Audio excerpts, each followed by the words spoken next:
বিসমিল্লাহির রহমানির রহিম। প্রিয় ছাত্রছাত্রীরা, আশা করি সবাই ভালো আছো।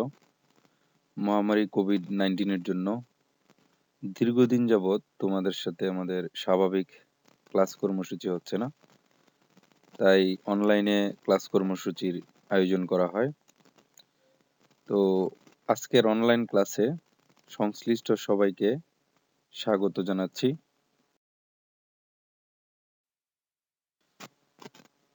আমাদের পূর্ব ঘোষিত অনলাইন ক্লাসের রুটিন অনুযায়ী 30/1/2021 অর্থাৎ জানুয়ারি মাস 2021 সালের 30 তারিখ তোমাদের পূর্ব ঘোষিত রুটিন অনুযায়ী আজকে অনার্স চতুর্থ বর্ষের ক্লাস। অনার্স চতুর্থ বর্ষের ক্লাসের আজকে আলোচ্য বিষয় কোর্স থাকবে। আলোচ্য কোর্স ইউরোপের ইতিহাস, অনার্স চতুর্থ বর্ষের একটি কোর্স, 1815 থেকে 1939 ইউরোপের ইতিহাস। আর আজকের ক্লাসের আলোচ্য পাঠ থাকবে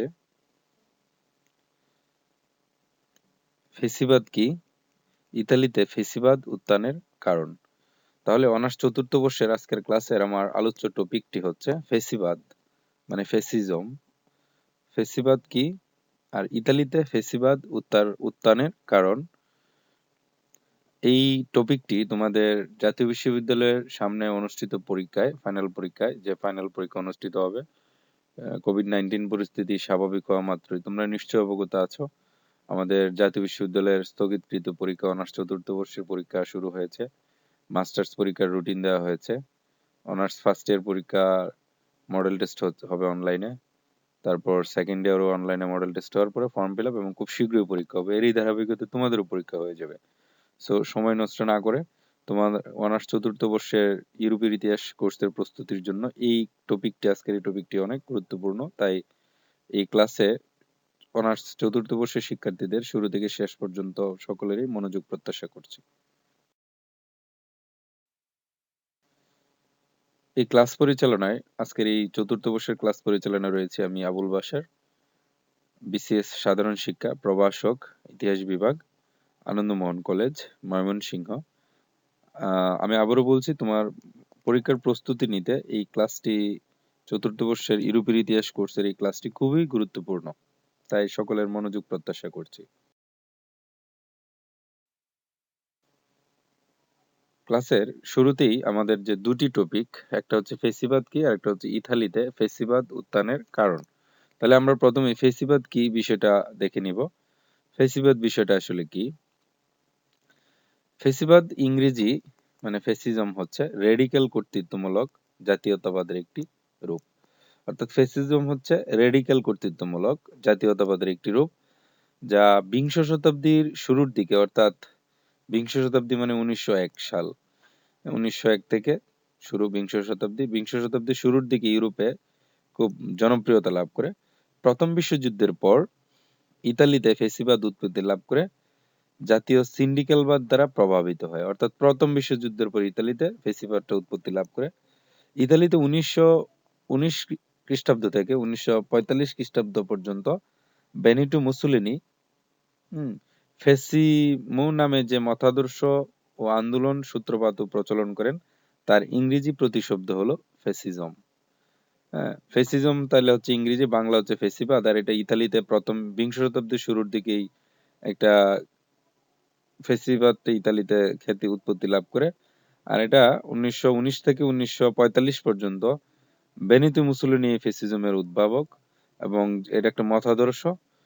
একটা মতাদর্শ। এটা 1945 সাল পর্যন্ত ইউরোপে মানে তথা ইতালিতে জনপ্রিয় ছিল বা বিরাজমান ছিল। এছাড়াও ফেসিবাদ সম্পর্কে মুসোলিনি লিখেছেন, ফেসিবাদ হলো একাধারে কর্ম ও চিন্তা। ইসলাম ও অন্যান্য মতবাদ লেখক ডক্টর মোহাম্মদ নুরুল ইসলাম বলেছেন, ফেসিবাদ বিশেষভাবে বামপন্থী রাজনীতির উপাদান গ্রহণের মাধ্যমে ডানপন্থী রাজনীতিতে অবস্থান করে এবং এটি সমাজতন্ত্র, উদারতাবাদ, সাম্যবাদ, ডানপন্থী রক্ষণশীল ও গণতন্ত্রের বিরোধী।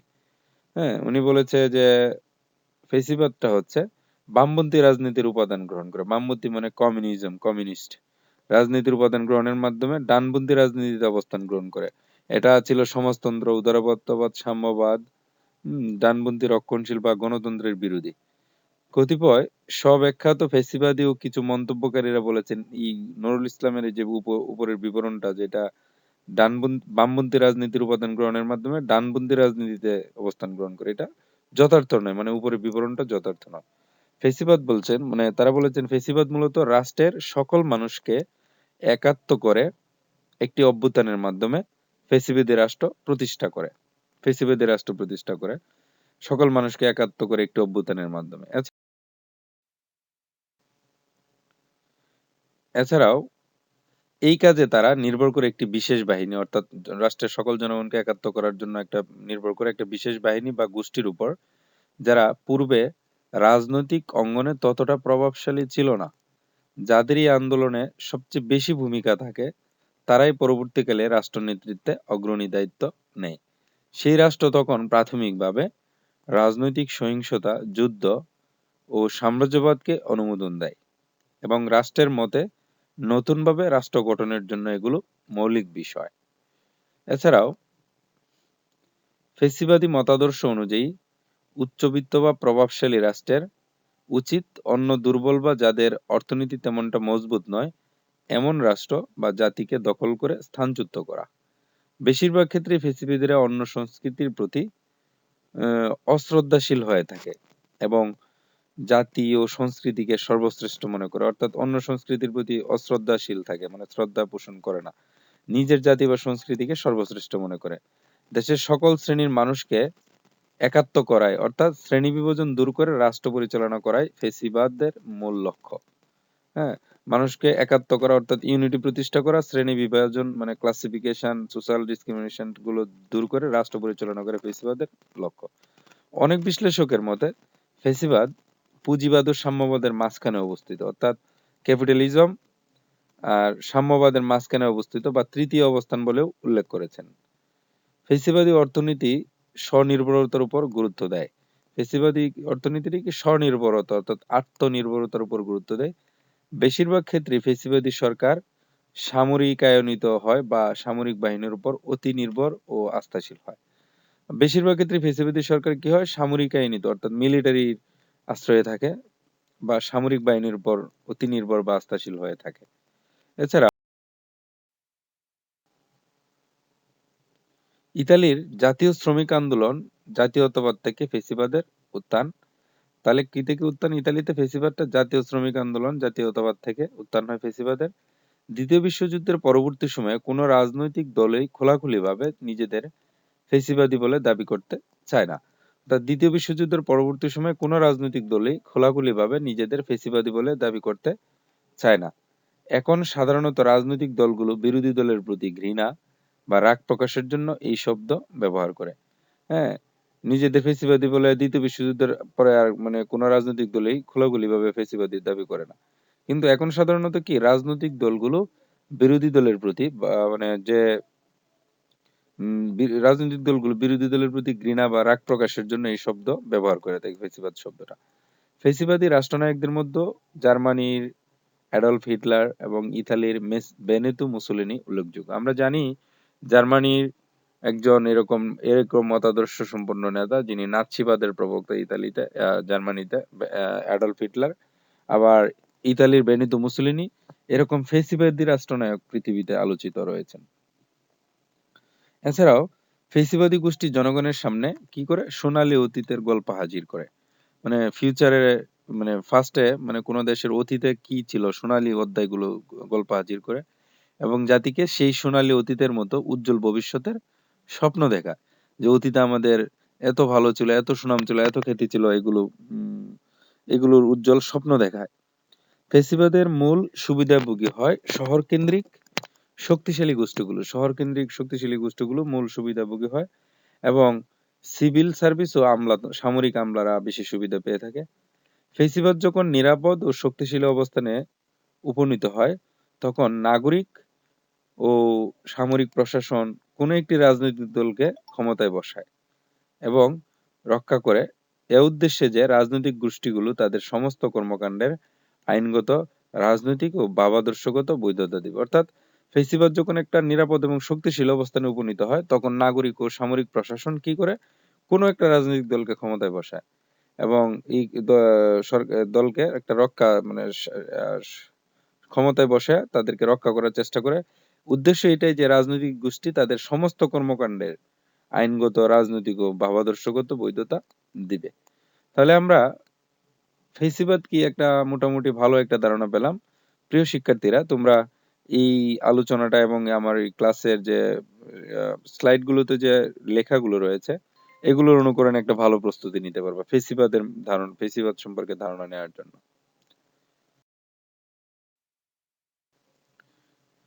শিক্ষার্থীরা, এ পর্যায়ে তোমরা স্ক্রিনে দেখতে পাচ্ছ একটা মানচিত্র রয়েছে, ইতালির মানচিত্র। এটা বিশ্ব মানচিত্রে ইতালির অবস্থানটা এরকম।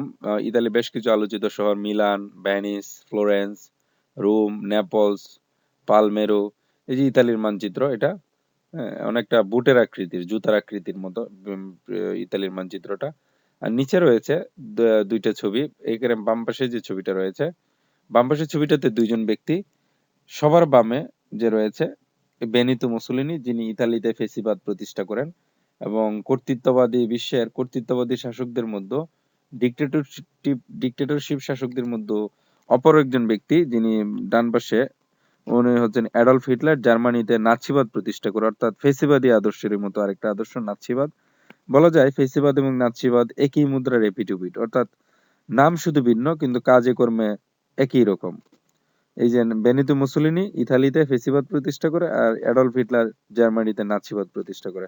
আর ডান দিকেও একটা ছবি রয়েছে বেনিতো মুসোলিনির। তাহলে আমরা ইতালিতে বেনিতো মুসোলিনি ফেসিবাদ প্রতিষ্ঠা করেন, ফেসিবাদ কি বিষয়টা ধারণা শিখলাম। আমরা এ পর্যায়ে আমাদের দ্বিতীয় পর্বের আলোচনায় চলে যাব। শুরুতেই আমি বলেছিলাম আজকের আলোচ্য টপিকটা দুইটা ভাগে বিভক্ত। প্রথমটা হচ্ছে ফেসিবাদ কি, দ্বিতীয়টা হচ্ছে ইতালিতে ফেসিবাদ উত্থানের কারণ। তাহলে আমাদের প্রথম ভাগটা আলোচনা শেষ হয়েছে, আমরা দ্বিতীয় ভাগের আলোচনায় যাব। ইতালিতে ফেসিবাদ উত্থানের কারণ কি? আমরা প্রথম বিশ্বযুদ্ধের পর, আমরা বলতে পারি প্রথম বিশ্বযুদ্ধের পর ইউরোপে তথা আন্তর্জাতিক রাজনীতির প্রধান বিষয় দুইটা পরস্পর বিরোধী শক্তির সমাবেশ। প্রথম বিশ্বযুদ্ধের পর আন্তর্জাতিক রাজনীতির প্রধান বিষয় হয়ে যায় কি, দুইটা পরস্পর বিরোধী শক্তির সমাবেশ। এর একদিকে ছিল গণতন্ত্র এবং শান্তি রক্ষা স্থাপনের প্রচেষ্টা শুরু হয়, একদিকে গণতন্ত্র এবং শান্তি রক্ষার প্রচেষ্টা, অন্যদিকে গণতান্ত্রিক ব্যবস্থার বিকল্প রূপে একনায়কতন্ত্র শক্তিগুলো আত্মপ্রকাশ করে। তাহলে একদিকে গণতন্ত্র, অন্যদিকে হচ্ছে গণতন্ত্র ব্যবস্থার বিকল্প হিসেবে একনায়কতন্ত্র শক্তিগুলো আত্মপ্রকাশ করে। যুদ্ধ পরবর্তীকালে 20-এর দশকে, অর্থাৎ 20-এর দশক মানে 1911 থেকে আর কি, 1920 সালে যুদ্ধ পরবর্তী সময় 20-এর দশকে ইউরোপীয় রাজনীতিতে তখন স্থিতিবস্থা বা স্থায়িত্ব বজায় রাখার চেষ্টা চলছিল। ইউরোপের রাজনীতিতে একটা স্থিতিশীলতা প্রতিষ্ঠার চেষ্টা চলছিল। তখন ইতালিতে ইউরোপের প্রথম একনায়কতন্ত্রী ব্যবস্থা প্রবর্তন হয়। হ্যাঁ, ইউরোপে এই একনায়কতন্ত্রী ব্যবস্থা প্রথম প্রবর্তন হয় কোথায়? ইতালিতে। এই একনায়কতন্ত্র ব্যবস্থার রূপকার ছিলেন ইতালির ফ্যাসিস্ট দলের নেতা বেনিতো মুসোলিনি। ইতালির ফ্যাসিস্ট দলের নেতা ছিল এই বেনিতো মুসোলিনি। তো এই ফেসিবাদ ইতালিতে উত্থানের নেপথ্যে বেশ কিছু কারণ রয়েছে, আমরা এই কারণগুলো এ পর্যায়ে দেখব। প্রথম কারণ, 1 নাম্বার রয়েছে প্রথম বিশ্বযুদ্ধের প্রভাব। ইতালিতে ফেসিবাদ উত্থানের বেশ কিছু কারণ রয়েছে। প্রথম কারণটা হচ্ছে প্রথম বিশ্বযুদ্ধের প্রভাব, 1 নাম্বার। এখানে বলতে পারি প্রথম বিশ্বযুদ্ধে ইতালি বিজয়ী পক্ষের সদস্য হলেও, ইতালি ছিল বিজয়ী পক্ষ অর্থাৎ মিত্র পক্ষের সদস্য হলেও যুদ্ধে ইতালির প্রচুর জীবনহানি ও অর্থনাশ হয়েছিল। ইতালির প্রায় 6 লাখ সৈন্য মারা গিয়েছিল, 20 লক্ষ আহত হয়েছিল। যুদ্ধে ইতালির খরচ হয়েছিল $12,000 কোটি, প্রায় $12,000 কোটি। এছাড়াও 6 লক্ষ সেনাবাহিনী মারা যায়। এছাড়া মোট নষ্ট হওয়া সম্পত্তির আর্থিক মূল্য ছিল $300 কোটি। মোট সম্পত্তির আর্থিক মূল্য ছিল $300 কোটি।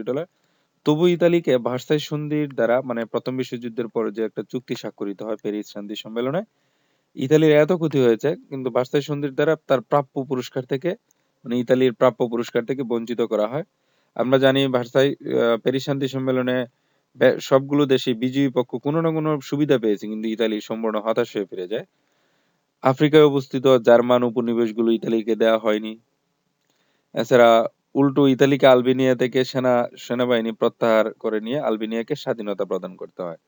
কোনো অঞ্চল তো দেয়ই না, বরং আলবেনিয়া থেকে ইতালি সেনাবাহিনী সরিয়ে নিয়ে আলবেনিয়াকে স্বাধীনতা দিতে হয়। ফলে ইতালিবাসীর মনে চরম ক্ষোভ ও হতাশা জন্মায়, এবং তারা শাসক বা সরকারের প্রতি সন্দিহান হয়ে ওঠে। তাহলে প্রথম বিশ্বযুদ্ধের এই বিষয়গুলো, যে ইতালি এত এত ক্ষতি হইলো, এত সেনাবাহিনী লস হইলো, কিছুই পায় নাই, বরং উল্টা ওরা আলবেনিয়া যে উপনিবেশ ছিল ইতালি সেটা ফেরত দিয়ে দিতে হয় এবং ইতালিকে স্বাধীনতা দিয়ে দিতে হয়, আলবেনিয়াকে স্বাধীনতা দিয়ে দিতে হয়। 2 নাম্বার, শোচনীয় আর্থিক অবস্থা। 2 নাম্বার যে কারণটা, শোচনীয় আর্থিক অবস্থা, এখানে আমরা বলতে পারি প্রথম বিশ্বযুদ্ধ শেষ হওয়ার পর ইতালিতে শোচনীয় আর্থিক দুর্দশার মুখোমুখি হয়। জিনিসপত্রের দাম আকাশছোঁয়া হয়ে যায়, মুদ্রাস্ফীতি ঘটে, নিত্য প্রয়োজনীয় জিনিসপত্রের দাম আকাশছোঁয়া হয়ে যায়, বেকার সমস্যা চরমে পৌঁছায়। এর উপর ইতালির শিল্প সমৃদ্ধ উত্তরাঞ্চলে শিল্প কারখানাগুলিতে ধর্মঘট শুরু হয়। শহরের শ্রমিক ধর্মঘট এবং গ্রামে কৃষকরা খাজনা দেওয়া বন্ধ করে জমির দখল নেওয়া শুরু করে। ফলে এরকম একটা পরিস্থিতি জটিল আকার ধারণ হয়ে ওঠে, পরিস্থিতি জটিল হয়ে যায়। শিল্পক্ষেত্রে, ডাক ব্যবস্থায়, রেলে রেলে পরিবহন ধর্মঘট ইতালির দৈনন্দিন ব্যাপার ছিল। অর্থাৎ শিল্প, ডাক, রেল, এগুলোতে ধর্মঘট ইতালির দৈনন্দিন বিষয়, যার ফলে দেশের ব্যবসা বাণিজ্য প্রভূত পরিমাণে ক্ষতিগ্রস্ত হয়েছিল। তাহলে এইভাবে ইতালির শোচনীয় আর্থিক অবস্থার পরিবর্তন ঘটে। আমরা এ পর্যায়ে 3 নাম্বারে দেখব বিরোধী দলগুলোর নেতিবাচক ভূমিকা। ইতালি ফ্যাসিবাদ উত্থানের আরেকটা কারণ বিরোধী দলগুলোর নেতিবাচক ভূমিকা। এখানে বলতে পারি ইতালি প্রথম বিশ্বযুদ্ধে যোগদানের সিদ্ধান্তে সেখানকার 3টি প্রধান বিরোধী রাজনৈতিক দল, যে প্রথম বিশ্বযুদ্ধে ইতালি যে যোগ দিয়েছিল, এখানে প্রধান 3টা রাজনৈতিক দল, যথা Samajwadi party, liberal party, Catholic popular party, এই 3টা পার্টি বিরোধিতা করেছিল যুদ্ধে ইতালি যোগদান যেন না করে। কিন্তু তাদের মতকে অগ্রাহ্য করে ইতালি যুদ্ধে যোগদান করে। প্রচুর আর্থিক ও মানবিক ক্ষয়ক্ষতি হওয়ায় বিরোধী দলগুলো শাসক উদারতন্ত্রী দলকে ইতালিবাসীর সামনে দোষী সাব্যস্ত করে। এই 3টা বিরোধী দল যে জনগণের সামনে ওই শাসক দলকে, সরকারি দলকে দোষী সাব্যস্ত করে, যে কারণ প্রচুর ক্ষয়ক্ষতি হয়েছে, আর্থিক ক্ষতি হয়েছে, সেনাবাহিনী মারা গিয়েছে, আহত হয়েছে। এই ইতালিবাসীর সামনে সরকারি দলকে দোষী সাব্যস্ত করে এই 3টা বিরোধী দল, এই যে সমাজবাদী পার্টি, লিবারেল পার্টি আর একটা হচ্ছে ক্যাথলিক পপুলার পার্টি।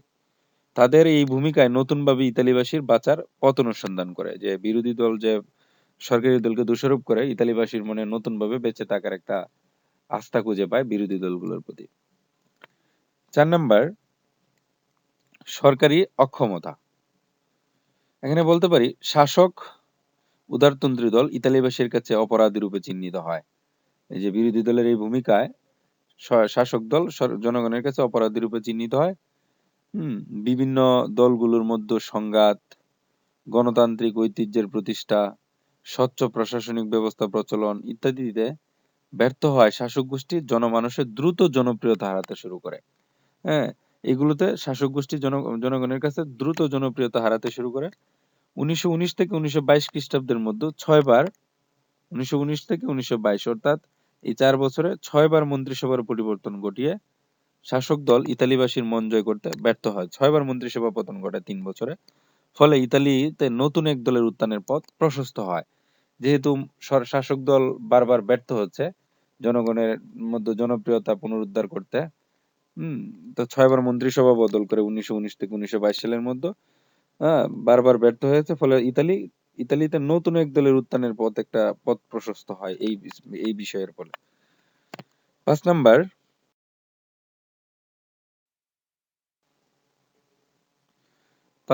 রয়েছে সাম্যবাদ ভীতি, মানে কমিউনিজম। এখানে বলা যায় ইতালির অভ্যন্তরীণ সংকটকালে সমাজতন্ত্রী দল দ্রুত জনপ্রিয়তা লাভ করতে থাকে। ইতালির যে আমরা যে এতক্ষণ যা পড়লাম, ইতালির যে সিচুয়েশন, প্রথম বিশ্বযুদ্ধের পর আর্থিক দুরবস্থা, প্রথম বিশ্বযুদ্ধের তেমন মূল্যায়ন পায় নাই, বিরোধী দলগুলোর ভূমিকা, সরকারের অক্ষমতা, এরকম অবস্থায় ইতালিতে সমাজতন্ত্রী দল মানে কমিউনিজম, একটা সোশ্যালিজম, একটা পার্টি জনপ্রিয়তা লাভ করতে থাকে। 1919 খ্রিস্টাব্দের নির্বাচনে এই সমাজতন্ত্রী দল পার্লামেন্টে 156টি আসনে জয়লাভ করে, 156টি আসনে সমাজতন্ত্রী দল জয়লাভ করে। আবার রাশিয়ার রুশ বিপ্লবের পর, আমরা জানি 1917তে রাশিয়ার রুশ বিপ্লব হয়। রুশ বিপ্লবের পর প্রতিষ্ঠিত সাম্যবাদী সরকারকে অনুসরণ করে ইতালিতে সমাজতান্ত্রিক দল জনমানসে প্রভাব বিস্তার শুরু করে। অর্থাৎ এই 156টা আসন পাইছে ইতালিতে সমাজতন্ত্রী দল 1919 নির্বাচনে। অন্যদিকে 2 বছর আগেই রাশিয়াতে সমাজতন্ত্র প্রতিষ্ঠিত হয়। তো রাশিয়ার সমাজতন্ত্রী দলের অনুপ্রেরণায় ইতালির সমাজতন্ত্রী দলেও উৎসাহ পেয়েছিল। এই দলের নেতৃত্বে, মানে ইতালির সমাজতন্ত্রী দলের নেতৃত্বে কৃষকরা খাজনা দেওয়া বন্ধ করে এবং শ্রমিকরা কলকারখানার জবরদখল নেয়। কিন্তু অনভিজ্ঞ এবং আর্থিকভাবে সংগতিহীন শ্রমিক, কৃষকগণ কলকারখানা ও কৃষিক্ষেত্র পরিচালনায় ব্যর্থ হয়। ফলে সমাজতন্ত্রী দলের নেতৃত্ব মুখ থুবড়ে পড়ে। অর্থাৎ সমাজতন্ত্রী দল যে আশা প্রত্যাশা নিয়ে সামনে এগিয়ে যাচ্ছিল, তাদের অনভিজ্ঞতা এবং আর্থিক দুরবস্থার জন্য তাদের প্রচেষ্টা ব্যর্থ হয়। ফলে সমাজতন্ত্রী দলও ব্যর্থ হয়। এই পরিস্থিতিতে প্রজাতান্ত্রিক সরকার সমাজতন্ত্রীদের কার্যকলাপ নিয়ন্ত্রণে আনতে না পারায় বেনিতো মুসোলিনির নেতৃত্বে ফ্যাসিস্ট দলের উত্থান সহজতর হয়ে ওঠে। যেহেতু প্রজাতান্ত্রিক সরকার ব্যর্থ, সমাজতান্ত্রিক দলও ব্যর্থ, এর মুহূর্তে বেনিতো মুসোলিনির নেতৃত্বে ফ্যাসিবাদ উত্থানের একটা পথটা সহজ হয়। 6 নাম্বার, ব্যর্থ বিদেশ নীতি, অর্থাৎ পররাষ্ট্র নীতিতে একটা ব্যর্থতা ছিল তৎকালীন সময়ে ইতালিতে। আমরা জানি প্রথম বিশ্বযুদ্ধের পর প্যারিস শান্তি সম্মেলনে ইতালি যোগ দিলেও ইতালিবাসীর মনে কোনো আশার সঞ্চার হয়নি। আমরা জানি ইতালি ছিল প্রথম বিশ্বযুদ্ধে বিজয়ী পক্ষের অর্থাৎ মিত্রপক্ষের দেশ, কিন্তু প্যারিস শান্তি সম্মেলনে মিত্রপক্ষের প্রত্যেকটা দেশে কোনো না কোনো সুবিধা পেয়েছে, কিন্তু ইতালি কোনো ধরনের সুবিধা পায়নি, কোনো আশা পায়নি। এই প্যারিস শান্তি সম্মেলনের আগে মিত্রপক্ষ ইতালিকে বেশ কিছু অঞ্চল প্রদান করতে প্রতিশ্রুতিবদ্ধ ছিল, যেমন ট্রিয়েস্ট, ট্রেন্টিনো, টাইরাল ও ডালমেশিয়া, মানে এই গুরুত্বপূর্ণ অঞ্চলগুলো ইতালিকে দিতে প্রতিশ্রুতিবদ্ধ ছিল মিত্রপক্ষ। কিন্তু প্যারিস সম্মেলনে ইতালির আশা ব্যর্থ হয়, ইতালি অচিরেই এক অতৃপ্ত জাতিতে পরিণত হয়। এগুলো দেওয়ার প্রতিশ্রুতি ছিল সম্মেলনের আগে, কিন্তু সম্মেলনে ইতালিকে খালি হাতে ফিরে আসতে হয় প্যারিস শান্তি সম্মেলনে। এদিকে আবার আড্রিয়াটিক উপকূলে মানে আড্রিয়াটিক উপসাগরের উপকূলে ফিউম বন্দর ও আলবেনিয়া দখলের ব্যাপারেও মিত্রপক্ষ ইতালিকে নিরাশ করে। অর্থাৎ প্যারিস শান্তি সম্মেলনে ইতালিকে সম্পূর্ণ খালি হাতে, রিক্ত হস্তে ফিরে আসতে হয়। সম্পূর্ণ মিত্রপক্ষের প্রতিশ্রুতি, মিত্রপক্ষের দেশগুলো ইতালির সাথে বড় ধরনের একটা গেম খেলে এবং ইতালি হতাশায় ইতালিকে নিরাশ করে। 7 নাম্বার, একনায়কতান্ত্রিক প্রবণতা। ইতালিতে ফ্যাসিবাদ উত্থানের আরেকটি কারণ একনায়কতান্ত্রিক প্রবণতা। এখানে বলতে পারি সমাজতান্ত্রিক দলের ব্যর্থতার ফলে সমাজতান্ত্রিক শিবিরে ভাঙ্গন দেখা দেয়। যেহেতু আমরা জানি প্রজাতান্ত্রিক সরকারের ব্যর্থতার প্রেক্ষিতে সমাজতান্ত্রিক দল জনপ্রিয়তা পেয়েছিল, কিন্তু তাদের অনভিজ্ঞতা ও আর্থিক দুরবস্থার জন্য তারাও সফল হয় নাই। তো সমাজতান্ত্রিক দলের ব্যর্থতার ফলে সমাজতান্ত্রিক শিবিরে ভাঙ্গন দেখা দেয়। হতাশ ইতালিবাসী স্থায়ী শাসন ব্যবস্থা প্রত্যাশা করলে একনায়কতান্ত্রিক ভাবধারার উদ্ভব ঘটে। তো যেহেতু প্রজাতন্ত্র ব্যর্থ, সমাজতান্ত্রিক দলও ব্যর্থ, তখন সমাজতান্ত্রিক শিবিরে ভাঙ্গন দেখা দিলে হতাশ ইতালিবাসী একটা স্থায়ী শাসন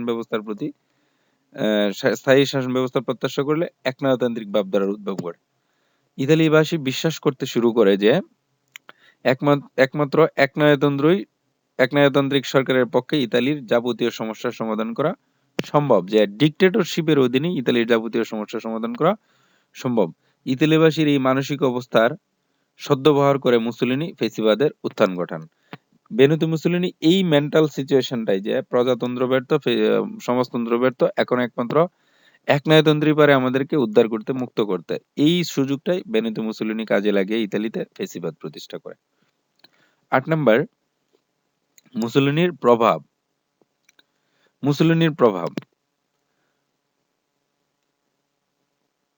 মুসোলিনি প্রথম জীবনে কখনো শিক্ষকতা, কখনো সৈনিক, আবার কখনো সাংবাদিক হিসেবে জীবিকা নির্বাহ করেন। অর্থাৎ মুসোলিনি জীবনে ভেরিয়েশন রয়েছে, শিক্ষকতা করেছে, সৈনিক পদেও কাজ করেছে, সাংবাদিক হিসেবেও কাজ করে জীবিকা নির্বাহ করেছে। মুসোলিনি আভান্তি নামে মিলানের এক সমাজতন্ত্রী সংবাদপত্রের সম্পাদক হিসেবে তার উগ্র জাতীয়তাবাদী আদর্শ প্রচার করেন। মুসোলিনি একটা সমাজতান্ত্রিক পত্রিকায় কাজ করতো, সেটার নাম হচ্ছে আভান্তি। মুসোলিনি ফ্যাসিস্ট আন্দোলনকে ইতালির জাতীয় আন্দোলনে রূপান্তরিত করেন। এই পত্রিকার মাধ্যমে ফ্যাসিস্ট আন্দোলনকে কি করলো? ফ্যাসিজম বা ফ্যাসিস্ট আন্দোলনকে ইতালির জাতীয়তাবাদী আন্দোলনে রূপান্তর করেন। মুসোলিনির নেতৃত্বে ইতালির বিভিন্ন নগরগুলিতে ফ্যাসিস্ট দলের কর্তৃত্ব প্রতিষ্ঠিত হয়। মুসোলিনির নেতৃত্বে ইতালির বিভিন্ন নগরে ফ্যাসিস্ট দলের কর্তৃত্ব প্রতিষ্ঠিত হয়। 9 নাম্বার, ফ্যাসিস্ট দল গঠন। বেনিতো মুসোলিনি এইরকম পরিস্থিতিতে, এই সুযোগে যে প্রজাতান্ত্রিক সরকার ব্যর্থ, সমাজতান্ত্রিক দল অনভিজ্ঞতা ও আর্থিক দুরবস্থার জন্য ব্যর্থ, তো ইতালিবাসীর মনে যে হতাশা এবং অতৃপ্ততার মনোভাব জাগ্রত হয়, এই সুযোগকে কাজে লাগিয়ে মুসোলিনি 1919 সালে 23 মার্চ 118 জন কর্মচ্যুত সৈনিক এবং দেশপ্রেমিকদের নিয়ে বিধানসভায় অনুষ্ঠিত এক সমাবেশে ফ্যাসিস্ট দল গঠন করেন। অর্থাৎ এরকম একটা নাজুক পরিস্থিতিতে, ইতালির বেহাল পরিস্থিতিতে 1919 খ্রিস্টাব্দের 23 মার্চ 118 জন কর্মচ্যুত সৈনিক এবং দেশপ্রেমিকদের নিয়ে বিধানসভায় অনুষ্ঠিত এক সমাবেশে ফ্যাসিস্ট দল গঠন করেন। মিলানের ফেসিউ নামক সংঘের অনুকরণে তিনি এই দল গঠন করেন। ইতালির একটা শহর হচ্ছে মিলান, আর মিলানে ফেসিউ নামক একটা সংগঠন ছিল, এটার অনুকরণে তিনি এই দল গঠন করেন। প্রাচীন রোমে রাজশক্তির প্রতীক ফেসিস। প্রাচীন রোমান সাম্রাজ্যে রাজশক্তির প্রতীক ছিল ফেসিস। হ্যাঁ, যেটা হচ্ছে দড়ি বাঁধা কাঠের দণ্ড, এর অর্থ হলো শক্তি। অর্থাৎ একটা কাঠের দণ্ড সাথে দড়ি বাঁধা, এর অর্থ হচ্ছে শক্তি। মানে ফেসিউ নামটা এইভাবে আসে, ফেসিস থেকে ফেসিউ বা ফেসিবাদ। 10 নাম্বার, ফেসিস্ট রাষ্ট্র গঠন। ফেসিস্ট রাষ্ট্র গঠন, তো দল গঠন করলো 1919 সালের 23 মার্চ। আবার ফেসিস্ট রাষ্ট্র গঠন করে ফেলে মুসোলিনির আহ্বানে সাড়া দিয়ে ইতালির একজন কবি, নাম হচ্ছে কালো কুর্তা মানে ব্ল্যাক শার্ট। হ্যাঁ, ইতালির একজন কবি নাম হচ্ছে এনানসিউর। কবির নাম এনানসিউর। উনি ব্ল্যাক শার্ট নামে বাহিনী এনানসিউর মুসোলিনির আহ্বানে সাড়া দিয়ে ইতালির একটা কবি এনানসিউরের একটা বাহিনী ছিল, নাম হচ্ছে ব্ল্যাক শার্ট। এই বাহিনী ফ্যাসিস্ট দলে যোগ দিলে এই দল ইতালির সবচেয়ে শক্তিশালী দলে পরিণত। অর্থাৎ আমরা তো জানি 1919 সালে 23 মার্চ মুসোলিনি ফ্যাসিস্ট দল গঠন করেন। হ্যাঁ, তো ইতালির একজন কবি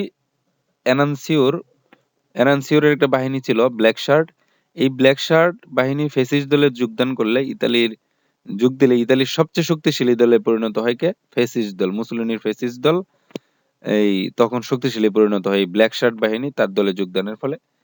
মুসোলিনি তার ব্ল্যাক শার্ট বাহিনীকে রোমের অভিমুখে অভিযানের নির্দেশ দেন। এই ব্ল্যাক শার্ট বাহিনীকে রোমের অভিমুখে যাওয়ার নির্দেশ দেন।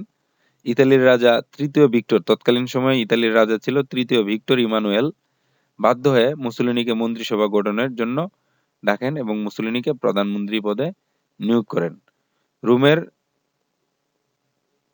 রোমের মন্ত্রিসভার পরিবর্তে প্রতিষ্ঠিত হয় মুসোলিনির নেতৃত্বে রোমের তৃতীয় ইমানুয়েলের মন্ত্রিসভার পরিবর্তে, মানে রাজা যে ছিল, রাজাকে ইতালির রাজা তৃতীয় ভিক্টর ইমানুয়েল বাধ্য হয়ে মুসোলিনিকে মন্ত্রিসভা গঠনের জন্য ডাকেন এবং মুসোলিনিকে প্রধানমন্ত্রী পদে নিযুক্ত করেন। এবং মুসোলিনির নেতৃত্বে 1922 খ্রিস্টাব্দের 22 সালের 30 অক্টোবর ফ্যাসিস্ট সরকার ইতালিতে গঠিত হয় এবং এরই মাধ্যমে ইতালিতে ফ্যাসিজম আনুষ্ঠানিকভাবে ইতালি একটি ফ্যাসিস্ট রাষ্ট্রে পরিণত হয় এবং ইতালিতে ফ্যাসিবাদ সবচেয়ে জনপ্রিয়তা লাভ করে এবং কর্তৃত্ববাদী শাসন প্রতিষ্ঠিত হয়। এভাবে তাহলে আমরা বলতে পারি ইতালিতে ফ্যাসিবাদ উত্থানের নেপথ্যে প্রথম বিশ্বযুদ্ধের বেশ কিছু ঘটনা দায়ী। প্রথম বিশ্বযুদ্ধের পরবর্তী সময়ে ইতালির আর্থিক দুরবস্থা দায়ী। এছাড়াও মিত্র শক্তি সমূহের যে দেশগুলো ছিল ইতালির প্রতি অগণতান্ত্রিক ও বিবেচক সিদ্ধান্ত, এরকম পরিস্থিতি দায়ী। এছাড়া প্রজাতান্ত্রিক সরকারের ব্যর্থতা, সমাজতান্ত্রিক দলের ব্যর্থতা এবং মুসোলিনির দূরদর্শিতা, এরকম একটা নাজুক পরিস্থিতি মুসোলিনি ফ্যাসিস্ট নামে একটা দল গঠন করেন এবং ফ্যাসিস্ট দলের মাধ্যমে রাজা তৃতীয় ভিক্টর ইমানুয়েলকে কৌশলে চাপে রেখে মুসোলিনি ইতালির প্রধানমন্ত্রীর পদে অধিষ্ঠিত হন। এরই মাধ্যমে ফেসিস্ট প্রতিষ্ঠিত হয় এবং ইতালিতে ফেসিস্ট রাষ্ট্র গঠিত হয় এবং ফেসিজম ইতালিতে জনপ্রিয়তা লাভ করে। তাহলে আমরা আজকে আমাদের আলোচনার শেষ প্রান্তে চলে আসছি। এতক্ষণ আমারই সাথে এই ক্লাসে যুক্ত থাকার জন্য সবাইকে ধন্যবাদ জানাচ্ছি। পাশাপাশি আমি সকলের কাছে প্রত্যাশা করছি তোমরা এই ক্লাসটি শুরু থেকে শেষ পর্যন্ত ভালোভাবে শুনে তোমাদের জাতীয় বিশ্ববিদ্যালয়ের চূড়ান্ত পরীক্ষায় অর্থাৎ চতুর্থ বর্ষের চূড়ান্ত পরীক্ষায় প্রস্তুতি নিতে অনেক সহায়ক হবে বলে আমি মনে করি। আবারও সকলের সুস্বাস্থ্য এবং মঙ্গল কামনা করে এখানে বিদায় নিচ্ছি। আল্লাহ হাফেজ।